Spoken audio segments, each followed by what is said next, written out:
Bien, dans cette vidéo, on va corriger un exercice qui est tombé en 2024, sujet métropole, jour 1, sciences de l'ingénieur. Donc c'est l'exercice A nommé Galaxie d'Andromède. Donc on commence par lire le texte. Notre galaxie, la Voie lactée, est membre d'un groupe d'une cinquantaine de galaxies, appelé groupe local, et dont la taille atteint 10 millions d'années-lumière.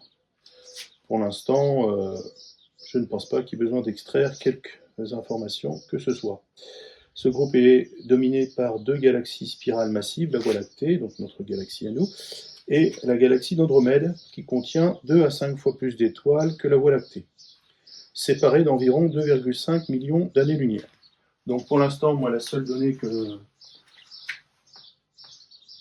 je vois intéressante à noter, c'est la distance entre la galaxie d'Andromède et la Voie lactée. Donc je vais les appeler A et L, comme Andromède et lactée. On nous dit 2,5 millions d'années-lumière. Je ne suis pas persuadé que ça va servir. Voilà. Dans le bulletin numéro 58 de l'Observatoire de Lowell aux USA de 1913, l'analyse des spectres de la lumière émise par Andromède amène Vesto Slipher à conclure que cette galaxie se rapproche de la Voie lactée à une vitesse radiale de 300 km par seconde. Ça, par contre, c'est une donnée qui va nous intéresser parce que c'est la vitesse de rapprochement de la galaxie d'Andromède par rapport à la nôtre. Kilomètres par seconde.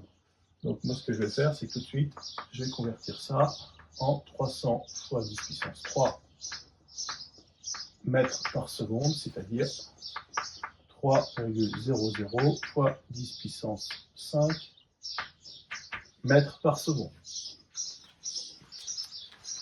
Donc je dirais que la première donnée intéressante, c'est celle-là. On nous donne la célérité de la lumière dans le vide, notée C, égale 3,0 fois 10 puissance 8 mètres par seconde.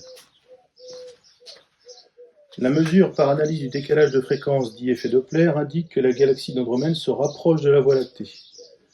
On se base pour effectuer cette mesure sur plusieurs raies spectrales, mais plus particulièrement sur l'arrêt alpha caractéristique de l'atome d'hydrogène, de longueur d'onde dans le vide, lambda 0, 653,3 nanomètres. Donc lambda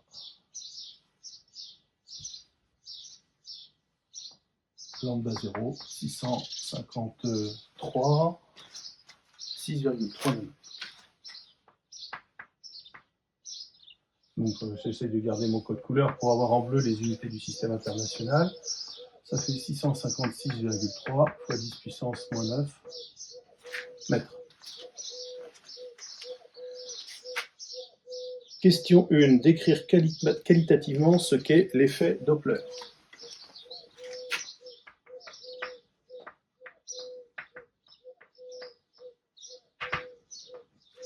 Donc là, vous devrez donc donner ni plus ni moins que la définition de l'effet Doppler.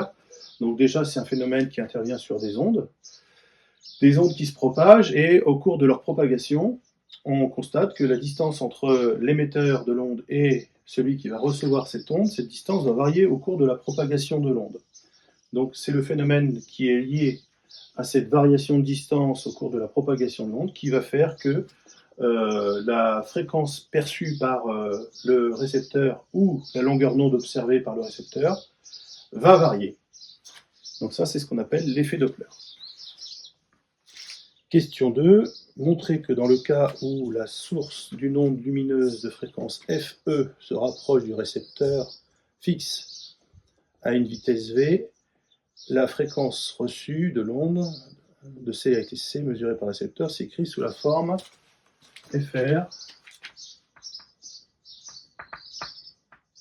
égale FE fois 1 divisé par 1 moins V sur C.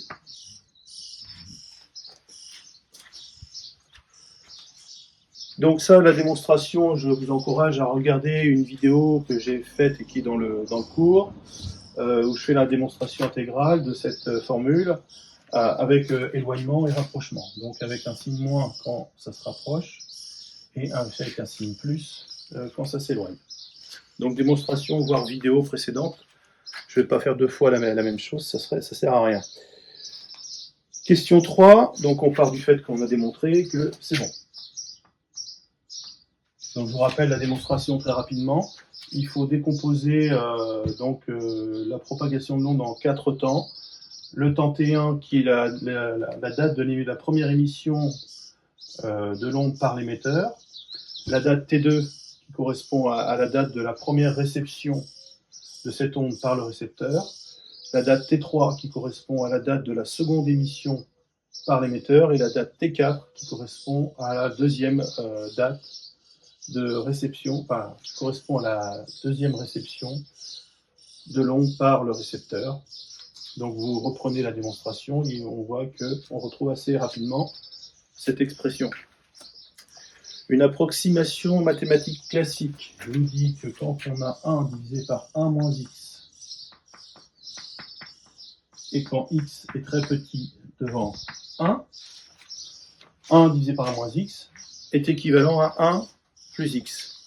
Alors ça, normalement, je pense que vous le verrez en fin d'année, d'ici la fin de l'année, vous le verrez en maths, c'est ce qu'on appelle les développements limités de Taylor. Donc vous verrez ça certainement en mathématiques. Pour l'instant, si vous ne l'avez pas vu en mathématiques, vous l'admettez. Alors qu'est-ce qu'on nous demande de vérifier? Que ça convient pour x égale v sur c. Alors on pose x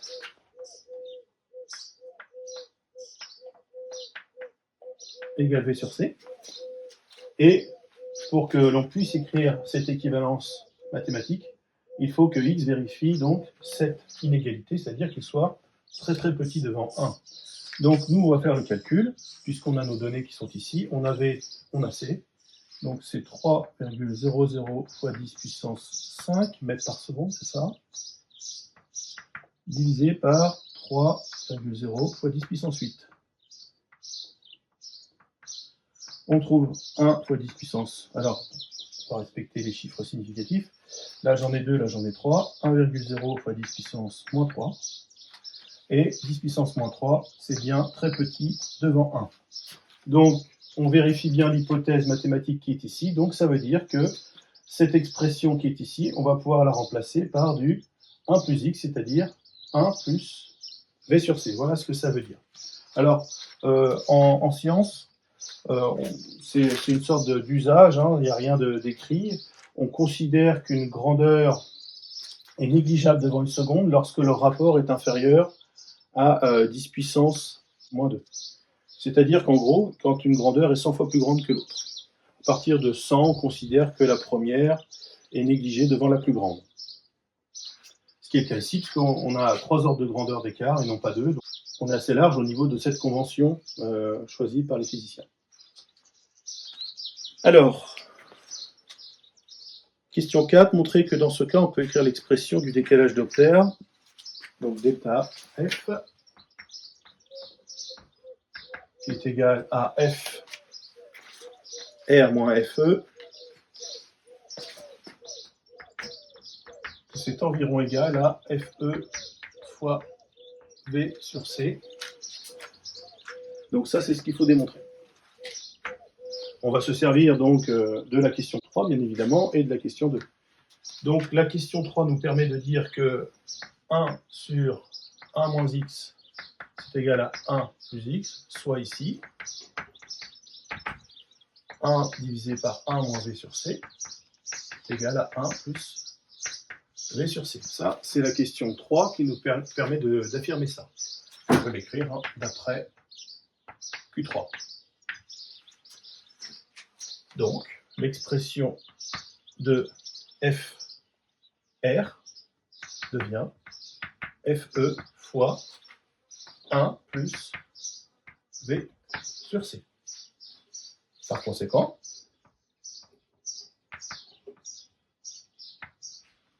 FR moins FE, c'est-à-dire delta F, c'est égal à quoi? À FE, facteur de 1 plus V sur C, moins FE. Donc là, pareil, si vous êêtes à l'aise avec les calculs, vous voyez directement qu'on a la réponse souhaitée. Sinon, si vous n'êtes pas à l'aise, on va développer un tout petit peu. Ça fait FE, donc FE fois 1, FE, plus FE fois V sur C. Donc j'ai développé ici, moins FE. Les FE s'éliminent. Pardon, les FE s'éliminent. Il ne reste plus que FE fois V sur C. C'est l'expression que vous recherchez.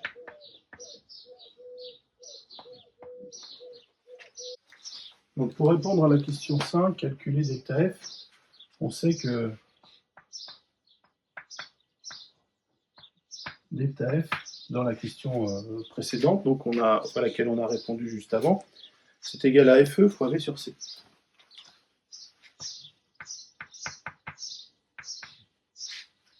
Donc là, on voit bien qu'on a accès à V, à C, pour calculer delta F, mais pas à FE.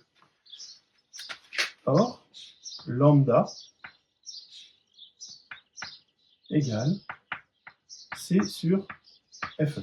Donc on va remplacer FE pour faire apparaître lambda.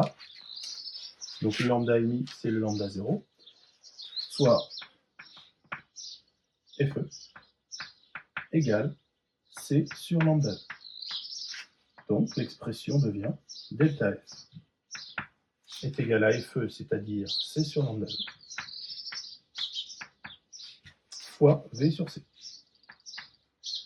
On a C au numérateur et au dénominateur, ça se simplifie.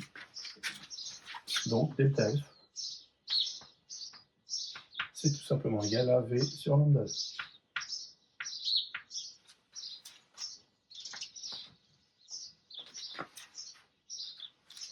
Donc pour faire le calcul, V c'est 3,00 fois 10 puissance 5 mètres par seconde, divisé par 656,3 fois 10 puissance moins 9 mètres.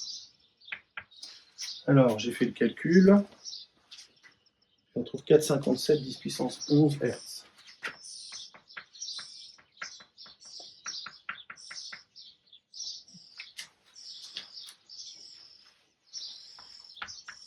Question 6. Calculer le lambda mesuré sur Terre et le comparer à lambda 0. Donc, lambda reçu égale point d'interrogation. Donc, lambda reçu, on applique la même formule. Lambda reçu, c'est C sur FR. Donc, c'est égal à C divisé par FE plus delta F. Bah oui. La variation de fréquence, c'est la fréquence reçue moins la fréquence émise, pardon. Donc du coup, on peut remplacer la fréquence reçue par la fréquence émise plus delta F. Alors, FE, c'est C sur lambda E, et delta F, c'est V sur lambda E. Donc là, soit vous prenez directement les valeurs calculées précédemment de delta F, ou vous remplacez par les valeurs qui sont dans les données, ça revient au même.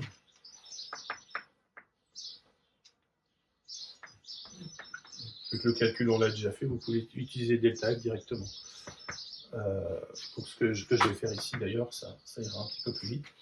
Donc, C, c'est 3,0 fois 10 puissance 8, divisé par FE donc, c'est 3,0 fois 10 puissance 8, divisé par lambda E 656,3 fois 10 puissance moins 9, plus delta F 457 fois 10 puissance moins 11, ce sont des Hertz. Alors déjà, juste pour le calcul, comme ça, on aurait pu mettre en facteur 1 sur lambda E et additionner C et V. Et comme on a vu tout à l'heure que C était 1000 fois plus grand que V, là aussi on aurait pu faire une hypothèse de simplification. Alors, quand on prend les calculs exacts, on trouve 6,5 fois 10 puissance 7.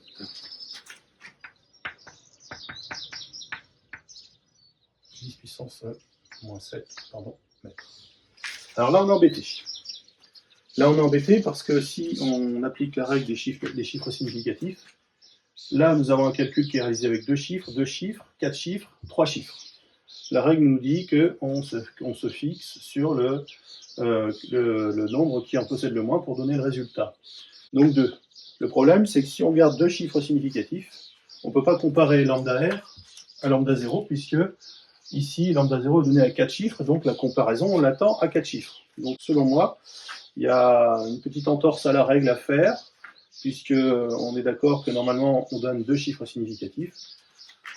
Là, on se sent obligé d'en donner 2 de plus, c'est-à-dire 4, et ça nous donne 6,556.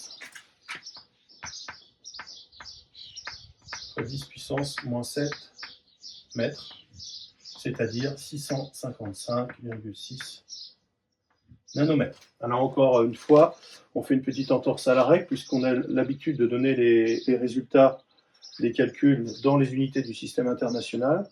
J'ai envie de dire, sauf quelques cas exceptionnels, comme ici, où nos références des longueurs d'onde sont données en nanomètres. Donc on reconvertit cette distance en nanomètres pour avoir un point de repère par rapport à lambda 0. Et là, qu'est-ce qu'on remarque? On remarque que lambda R, 655,6, est plus petit que lambda E égale à lambda 0. Alors, voilà, c'est ce qu'on nous demande, de comparer les longueurs d'onde. Alors, c'est bien signe que Andromède se rapproche de la Terre, parce que si vous regardez, ça c'est l'objet de la prochaine question, donc je ne vais pas trop développer, mais vous voyez que la variation de la longueur d'onde est inversement proportionnelle à la fréquence. Donc si la longueur d'onde diminue, ça veut dire que la fréquence augmente, et vous savez qu'avec l'effet Doppler, quand une fréquence augmente, c'est que l'émetteur et le récepteur se rapprochent. Donc on est sur la bonne voie. Ça, c'est aussi un moyen de vérifier que nos calculs sont bons. Alors justement, là, dans la question 7, on va se servir de tout ce qu'on a dit avant. On peut même justifier en disant que la formule de la fréquence reçue égale FE fois 1 sur 1 moins V sur C, démontré dans la question 2, nous permet de dire que quand la distance diminue, la fréquence reçue. Alors, on se remet dans la position du, pour pas dire de bêtises, du klaxon. Quand la distance diminue, la voiture se rapproche, le klaxon semble avoir une fréquence de plus en plus élevée, donc la fréquence augmente, et comme la fréquence est inversement proportionnelle à la longueur d'onde reçue, c'est l'inverse.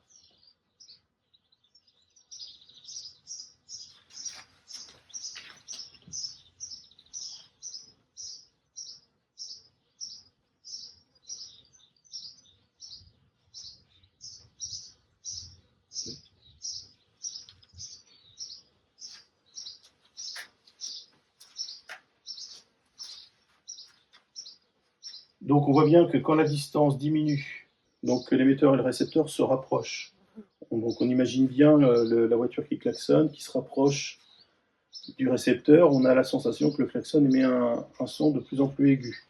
Donc c'est bien ça, quand la distance diminue, la fréquence augmente. Comme la fréquence est inversement proportionnelle à la longueur d'onde, ça veut dire que la longueur d'onde diminue. Le raisonnement est valable dans l'autre sens. Quand la distance augmente, la fréquence reçue diminue, donc la longueur d'onde reçue augmente. Et c'est ça la démonstration qu'ils attendaient dans la dernière question, c'est le fameux décalage vers le rouge, appelé redshift en anglais, c'est-à-dire que c'est ce qui explique aussi et qui prouve l'expansion de l'univers. Quand on regarde la longueur d'onde émise, par exemple, par Andromède, on se rend compte que ici, dans le cas inverse, puisqu'elle se rapproche, la longueur d'onde est plus faible que la longueur d'onde émise. Inversement, quand une étoile est étudiée et qu'elle s'éloigne du fait de l'expansion de l'univers, on remarque cette situation-là, la distance d'observation augmente, la fréquence reçue diminue, donc la longueur d'onde reçue est plus élevée que la longueur d'onde émise par l'astre, s'il était immobile. Donc ça prouve bien que quand on observe une étoile, les longueurs d'onde observées sont toujours décalées vers les longueurs d'onde les plus élevées, c'est-à-dire vers le rouge, dans le visible, contrairement à ce qu'on observerait si ces deux étoiles, ces deux astres étaient fixes l'un par rapport à l'autre.